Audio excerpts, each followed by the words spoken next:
Evolution is a story written over immense timescales.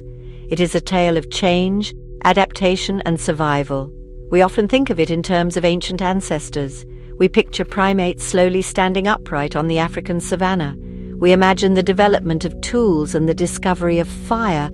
Yet this powerful force did not simply stop when humans built cities or invented the internet. The same evolutionary pressures that shaped our distant past are still at work today, sculpting our biology and our destiny in subtle but profound ways. They operate not just over millennia, but within our very lifetimes, responding to the world we inhabit and the choices we make each day.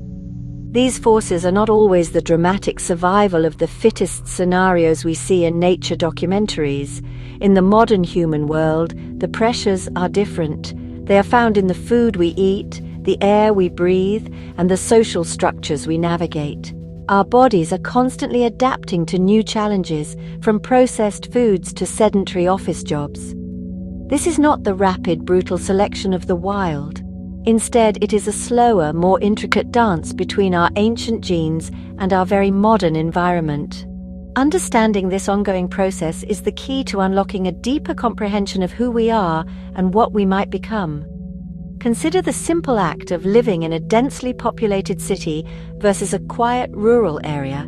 The constant exposure to noise, different pollutants, and a sea of unfamiliar faces creates a unique set of environmental pressures. Our immune systems, our stress responses, and even our patterns of social interaction are being shaped by this urban landscape. This is evolution in real time. It is the quiet, persistent influence of our surroundings on our biological function. Similarly, the shift from physically demanding labor to knowledge-based work has fundamentally altered the demands on our bodies and minds, favoring different cognitive and physiological traits than were favored just a few generations ago. The implications of this continuous evolutionary dance are staggering. It means that we are not passive passengers in our genetic journey. We are active participants, and our lifestyles are the tools we use to communicate with our own biology. The choices we make, from our diet to our social connections, send signals to our genes, influencing how they are expressed. This realization shifts our perspective from being merely products of evolution to becoming its active architects. We are at a unique point in history where we can consciously understand these forces and begin to guide them, not just for ourselves, but for the generations that will follow in our footsteps. Our DNA is often described as a fixed blueprint for life. It is the fundamental instruction manual we inherit from our parents. However, this view is incomplete. A more accurate analogy would be to see our genetic code as a vast library of potential. Not every book is read, and not every chapter is given equal importance. The lifestyle we lead acts as the librarian, deciding which genetic books are pulled from the shelves and read aloud. This process, known as genetic expression, is where we can exert remarkable influence. Through conscious choices, we can encourage the expression of genes associated with health and vitality while suppressing those linked to disease and dysfunction. Think of two individuals with the exact same genetic predisposition for a particular health condition.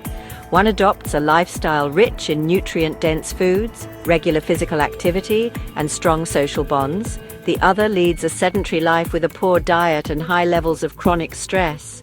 The first individual may never see that negative genetic potential manifest. Their lifestyle choices have effectively kept that problematic book on the shelf, unread.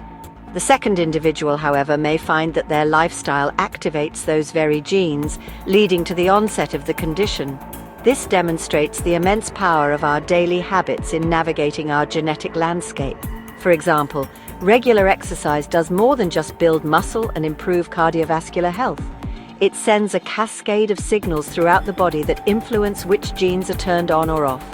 Physical activity can activate genes responsible for repairing cellular damage, reducing inflammation, and improving cognitive function. Similarly, a diet rich in antioxidants and anti-inflammatory compounds, like those found in colorful fruits and vegetables, provides the raw materials our bodies need to protect our DNA and promote the expression of genes that support long-term wellness. These are not just healthy habits, They are direct conversations with our genetic code. This concept of genetic optimization is empowering. It reframes health not as a matter of luck or genetic destiny, but as a dynamic process we can actively shape. We can learn to cultivate an internal environment that encourages our genes to express their best possible potential. This involves more than just diet and exercise. It includes managing stress, getting adequate sleep, and nurturing positive social connections. Each of these elements contributes to the complex signaling network that tells our genes how to behave. By making informed, deliberate choices, we become the conductors of our own biological orchestra, guiding our genetic expression toward harmony and resilience. Beyond the immediate effects on our own health, our life experiences can leave a lasting legacy that is passed down to our children and even grandchildren. This is the fascinating field of epigenetics. If our DNA is the hardware, epigenetics is the software that tells the hardware how to run. Chemical markers attach to our DNA in response to our environment, diet, and stress levels. These markers don't change the genetic code itself, but they can change how that code is read and expressed. Remarkably, some of these epigenetic tags can be inherited, meaning our experiences can literally shape the biological predispositions of our offspring. Imagine a generation that endures a period of severe famine. Their bodies adapt to the scarcity of food by programming their genes to be incredibly efficient at storing calories.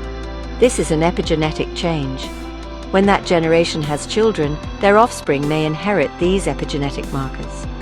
Even if the children grow up in a time of abundance, their bodies are still running the famine response software. Their metabolism is primed to store fat, which can lead to a higher risk of obesity and related metabolic diseases in an environment where food is plentiful. This shows how the experiences of one generation can echo through the biology of the next. This mechanism is not limited to diet. Studies have shown that chronic stress or trauma can also create epigenetic changes that are passed down. A parent who experiences significant prolonged stress may pass on epigenetic markers that make their child more sensitive to stress. The child's stress response system might be set to a higher state of alert from birth. This is not a genetic flaw, it is an inherited adaptation. The parent's biology, in a sense, warned the child's biology that the world is a dangerous place, preparing it for a high-stress environment before it was even born. It is a powerful and sometimes burdensome form of biological inheritance.